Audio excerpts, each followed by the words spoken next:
the housing and renovation market remains quite strong at the moment, but we have seen some cooling in these end use markets, which has been a major contributing factor to the historic correction in lumber and panel prices we've seen over the summer months.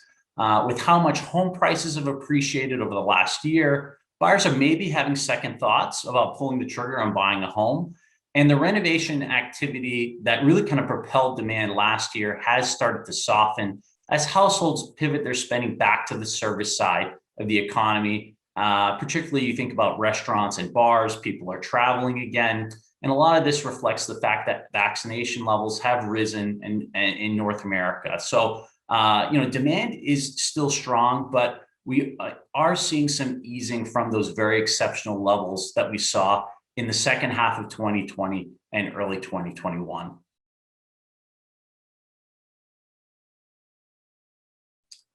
So really the big challenge that we've seen related to COVID-19 for forest products and wood products specifically have been related to labor disruptions. And the story is really similar across the manufacturing and distribution supply chain. But specifically for sawmills, the challenges have been twofold. First, we've just seen a slow return of employees to work after being furloughed very early on in the pandemic.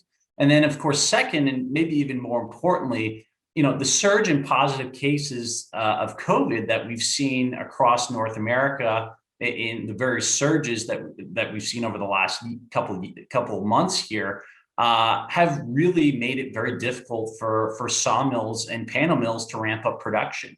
Right now, as demand, over the last sort of 12 to 18 months has surged, mills have really struggled to find workers and be able to add additional shifts and overtime to ramp up production sufficiently to meet demand.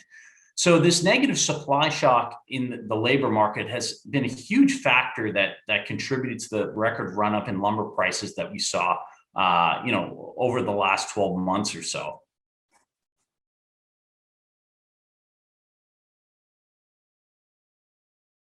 Yeah, I think volatility is here to stay for the industry. And while the worst of the supply disruptions are probably behind us as the supply shocks related to COVID, and the pandemic start to ease and demand conditions start to moderate, there's still a number of challenges ahead for the industry, even just in the near term.